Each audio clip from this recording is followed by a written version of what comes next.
오늘 우리에게 주시는 하나님의 말씀은 마태복음 27장 11절에서 26절까지의 말씀입니다.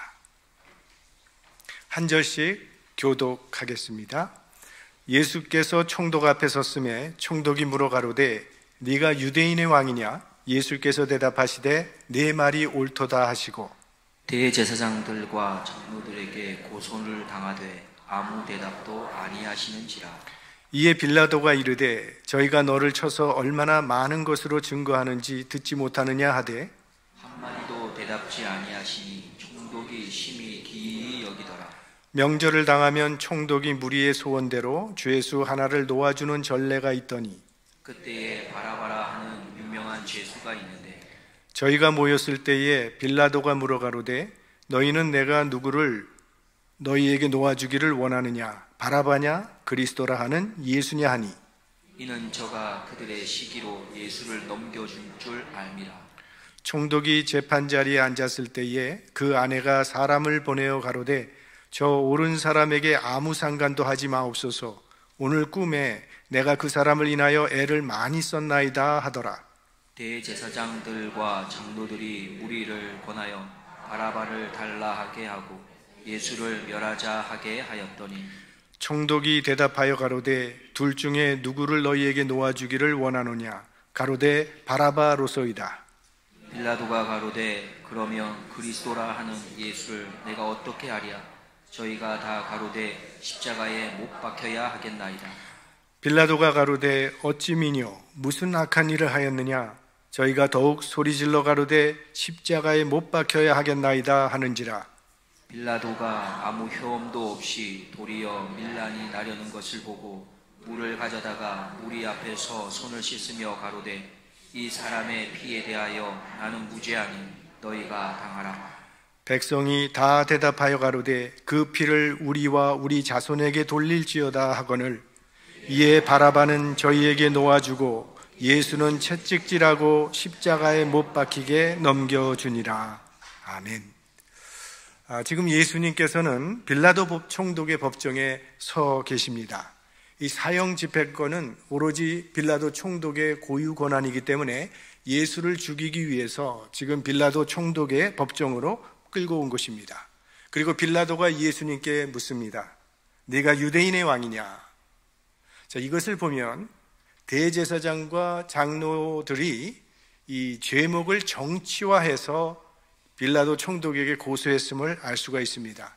우리가 이미 살펴본 대로 유대인의 법정인 공회에서는 신성모독죄로 예수님에게 사형 선고를 내렸습니다. 그러나 로마 법정에서 신성모독죄로는 예수를 처형시킬 수 없다는 것을 그들은 잘 알고 있었습니다. 빌라도가 종교 문제는 너희들이 알아서 처리하라고 돌려보낼 것이 뻔하기 때문입니다. 그래서 정치적인 죄목을 만들어야만 빌라도를 움직일 수 있다는 것을 알고 있었기 때문에 사복음서를 읽어보면 몇 가지 정치적인 죄목을 뒤집어 씌워서 빌라도에게 고소했다는 것이 나타납니다. 세금을 내지 말라고 합니다. 자칭 왕이라고 하면서 민중들을 선동합니다. 이거 다 사형에 해당되는 반역죄입니다. 물론 다 만들어낸 거짓말이죠. 그래서 지금 빌라도가 종교 지도자들이 고소한 그대로 네가 유대인의 왕이냐고 묻고 있는 것입니다. 이에 예수님께서는 네 말이 옳다고 대답하십니다. 예수님은요, 성경에 예언된 그대로 유대인의 왕이 맞습니다. 근데 유대인들에게는 이 유대인의 왕이라는 것이 메시아라고 하는 그런 의미였습니다. 그러나 로마 총독 앞에서 이런 대답은 자기의 죽음을 재촉하는 그런 말이 됩니다. 왜? 지금 유대 나라는 로마의 식민 통치하에 있기 때문에, 그러니 로마 황제 외에 왕이 있을 수 없습니다. 식민지 백성이 왕권을 주장한다고 하는 것은 그건 반역죄요, 사형에 해당되는 자살 행위가 되는 겁니다. 대제사장들과 장로들이 이 기회를 놓칠 리가 있겠습니까? 이제 예수를 올가맬 여러 가지 고소를 늘어놓았습니다. 그러나 예수님은 아무 대답도 하시지 않았습니다. 자, 법정에서 원고들이 고소를 하는데 그 고소를 듣고 아무 말도 하지 않는 것은 자기의 잘못을 인정한다는 것과 같은 의미입니다. 그래서 빌라도가 말할 기회를 줍니다. 이에 대해서 말을 좀 해보라고. 그런데 예수님은 여전히 아무 말씀도 하지 않으셨습니다. 그런 예수님을 빌라도는 이해할 수가 없었습니다. 그래서 빌라도가 심히 기이 여겼다라고 그렇게 기록되어 있습니다. 왜 아니라고, 거짓말이라고 반박을 하지 않을까라는 의문이 빌라도의 마음에 들었기 때문입니다. 빌라도가 예수님을 놓아주고 싶은 마음이 있었다고 하는 것은 사복음서에 모두 나타나 있습니다. 빌라도는 그가 총독이 되기까지 얼마나 노련한 정치인이 되었겠습니까? 그는 모든 걸 잘 파악하고 눈치가 빠른 정치인이었습니다. 종교 지도자들이 이 고소하고 있는 제목들은 이건 명분일 뿐이고 사실은 그들이 예수를 시기하기 때문에 죽이려고 한다는 것을 빌라도는 이미 알고 있었습니다. 18절 말씀을 보면 이는 저가 그들의 시기로 예수를 넘겨준 줄 알미러라. 자, 그러면 지금 예수님은 아군을 만난 거죠. 누명을 벗을 수 있는 좋은 기회를 만난 것입니다. 빌라도가 예수님을 도와주려고 하기 때문입니다. 빌라도 총독은 얼마든지 예수를 놓아줄 수 있는 권한이 있는 사람입니다. 예수님께서 이제 말 몇 마디만 잘하시면 이 재판은 예수님의 승리로 끝날 수 있는 그런 기회가 온 것입니다. 그런데 왜 예수님은 이렇게 좋은 기회가 왔는데도 아무 말씀도 하지 않으시고 침묵하고 계신 것입니까? 이 예수님의 침묵은 하나님의 뜻을 따르겠다는 결단의 선언입니다. 하나님께 온전히 맡기신 겁니다. 예수님은 침묵하셨기 때문에 십자가가 돌아왔고 그 십자가를 통해서 인류의 구원이 이루어지게 된 것입니다. 예수님이 침묵하셨기 때문에 저와 여러분들은 살 길을 얻은 것입니다. 우리들도 평소에 말을 좀 아낄 필요가 있습니다. 사람들이 교회에 다니다가 그만두는 이유 중 하나가 교회 가면 너무 말이 많아서 겁나서 못 나가겠다는 것이었습니다. 우리는 너무 쉽게, 너무 생각 없이 너무 많은 말을 하며 살아가고 있습니다. 그런데 이 우리가 하는 말 때문에 많은 사람들이 아픔을 당합니다. 그래서 말을 한 후에는 후회하는 적이 한두 번이 아닙니다. 하지만 침묵한 후에는 거의 후회가 없습니다. 한번 말씀드린 적이 있는데 이 가톨릭 사제였던 헨리 나우엔이 침묵에 대해서 3가지의 교훈을 주었습니다. 첫째, 침묵은 우리를 위대한 순례자로 만든다고 했습니다. 그 이유는 우리가 침묵할 때 비로소 하나님의 음성이 우리 영혼 가운데 들려오기 때문입니다. 둘째로, 침묵은 우리 내면의 불꽃을 지켜준다고 했습니다. 그가 말한 이 내면의 불꽃은 성령의 불꽃을 의미하는 것입니다. 뜨거운 증기탕에서 문을 열면 그 열기가 식어지는 것처럼 쓸데없이 우리가 자꾸 입을 열면 이 성령의 불꽃이 식어지게 된다는 그런 뜻입니다. 세 번째로, 침묵은 진실한 말을 가르쳐 준다고 했습니다. 그러니까 침묵 없이 나온 말은 울리는 꽹과리 같다는 것입니다. 침묵을 통해서 정화될 때 진실된 말이 나온다는 그런 말입니다. 그래서 이 가톨릭 수도원에 가면 수도생들에게 영성 훈련을 시키는데 가장 먼저 하는 훈련이 침묵 수련이라고 합니다. 그래서 영성이 깊어지면 깊어질수록 이 말이 적어지고 또 부드러워지고 걷는 것도 조심스러워진다고 합니다. 우리들도 자신을 살리고 이웃을 살리는 이 침묵을 배우고 실천할 필요가 있습니다.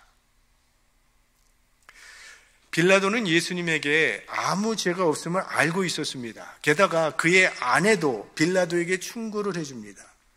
밤에 꿈을 꾸었는데 저 사람은 아무 죄가 없는 의인이라는 계시를 받았다고 빌라도에게 말을 해줍니다.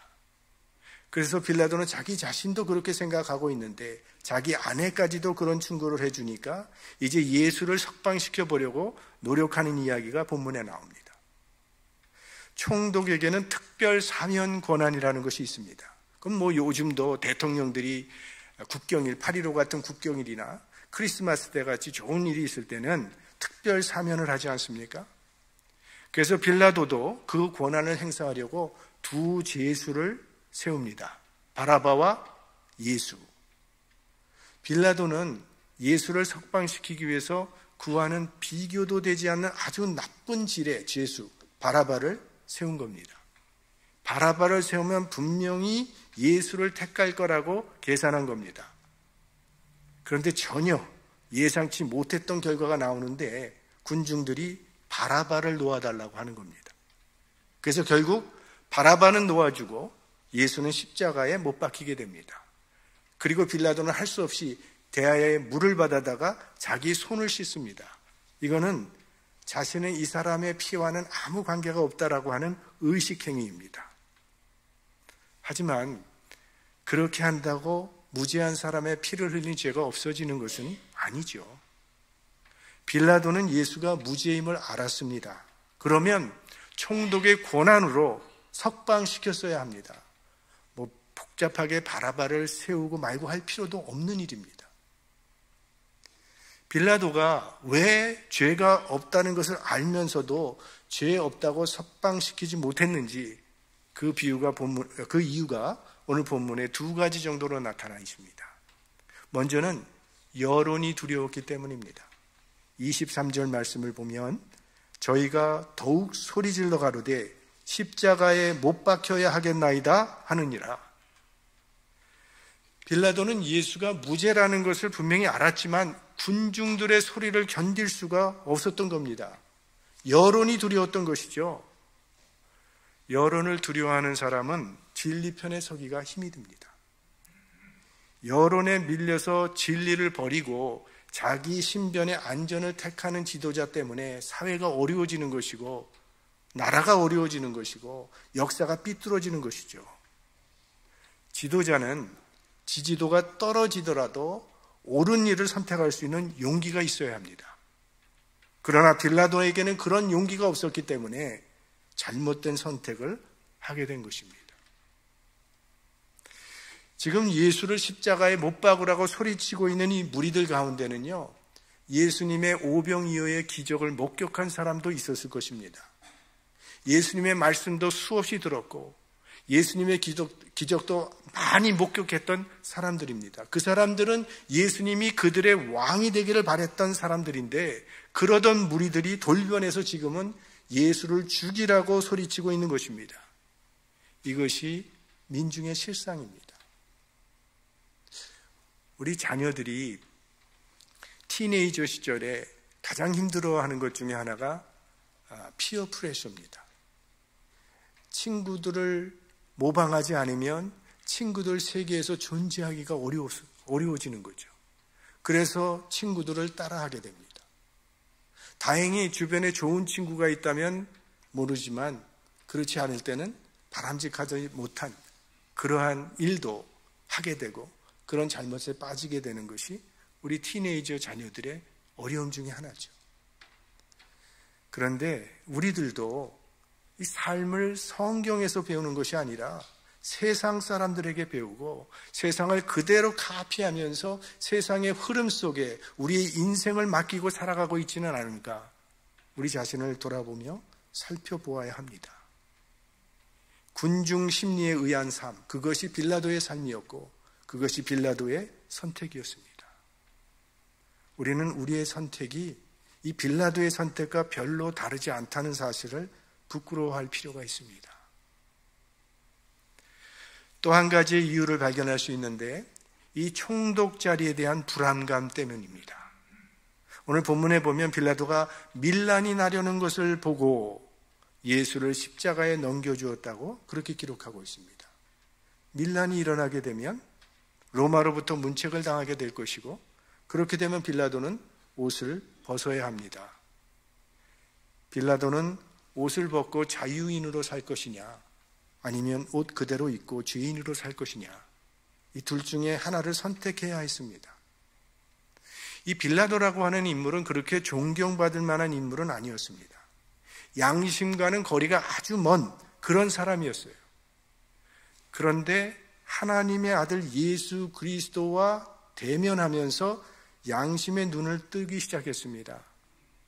다른 사람에게서는 전혀 느껴보지 못한 어떤 신적 권위 앞에서 빌라도의 양심이 깨어난 것이죠.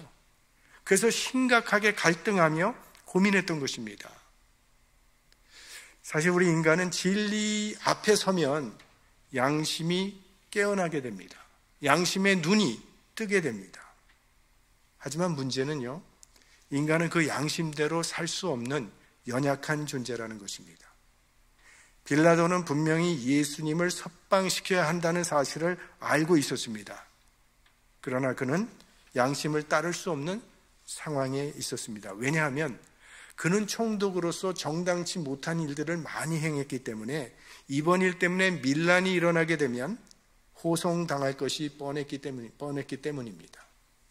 그래서 빌라도는 고민하는 겁니다. 양심대로 할 것이냐, 아니면 양심을 저버릴 것이냐. 결국 그는 양심을 버리고 자기 안전 쪽을 택한 것입니다. 양심은 옳고 그른 것을 가르쳐주는 힘이 있습니다. 그러나 거기까지 뿐입니다. 그 양심대로 살게 해줄 능력은 없습니다. 그래서 양심대로 살고자 해도 우리는 현실과 타협하게 되고 결국은 우리가 원치 않는 일을 할 수밖에 없게 되는 것이죠. 이것이 인간 양심의 한계입니다. 외부 압력이 없을 때는 그런 대로 양심대로 살 수 있겠지만 물질에 손해가 난다든지 내 신변에 위협이 찾아올 때 양심은 무기력해지고 맙니다. 그래서 양심은 우리를 구원하지 못하는 것입니다. 양심은 우리를 의의 길로 인도할 힘이 없습니다. 우리를 의의 길로 인도해 주실 분은 모든 시험을 이기신 예수 그리스도 뿐입니다. 예수 그리스도만이 우리를 죄와 사망에서 구원할 능력이 있다는 것이죠. 빌라도는 양심의 가책을 받으면서도 잘못인 줄 알면서도 예수님을 십자가에 내어주었습니다. 근데 우리들도 생활 속에 늘 이런 시험을 받으며 살고 있습니다. 나를 버리고 예수를 택할 것이냐, 예수를 버리고 나를 택할 것인가. 그래서 예수님께서 말씀하신 거죠. 아무든지 나를 따라오려거든 자기를 부인하고 자기 십자가를 지고 나를 쫓을 것이니라. 그런데 빌라도는요, 자신의 지위를 지키기 위해서 예수를 희생시킨 것입니다. 자기 살겠다고 예수를 죽인 사람이 빌라도입니다. 자기가 살고 싶어서 예수를 버렸는데 그러면 그는 정말 살았는가? 기록에 의하면 그는 얼마 못 가서 총독 자리에서 파면을 당하게 됩니다. 그리고 자살이라는 비참한 최후를 맞게 됩니다. 그뿐입니까? 지난 2000년 동안 기독교인들은 이 사도신경으로 끊임없이 빌라도의 죄를 고발해 왔습니다. 본디오 빌라도에게 고난을 받으사 십자가에 못 박혀 죽으시고 앞으로도 주님 오시는 그날까지 계속 고발당할 것입니다. 그는 영원한 생명을 순간의 영광과 바꿔버린 어리석은 사람이 되었죠. 오늘 우리는 빌라도의 선택을 생각해 보았습니다. 오늘 사건은 빌라도의 영원히 잘못된 선택이 되었습니다. 우린 날마다 선택하며 살고 있는데 선택을 잘했느냐 못했느냐가 우리의 인생의 성패를 결정하게 됩니다. 아담과 하와는 에덴 동산에서 잘못된 선택을 했기 때문에 자신들의 인생도 불행해졌지만 인류의 비극을 가져왔습니다. 아브라함의 조카 롯은 소돔과 고모라를 선택했기 때문에 모든 걸 다 잃어버리고 말았습니다. 그러나 모세는 바로의 공주의 아들이 되기를 포기하고 하나님의 백성과 함께 고난받는 삶을 선택했기 때문에 이스라엘의 전무후무한 지도자가 되었던 것입니다. 우리 인생은 끊임없는 선택으로 이루어집니다.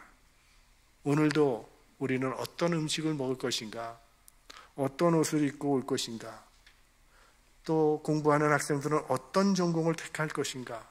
어떤 직장을 선택할 것인가? 어떤 교회를 선택할 것인가?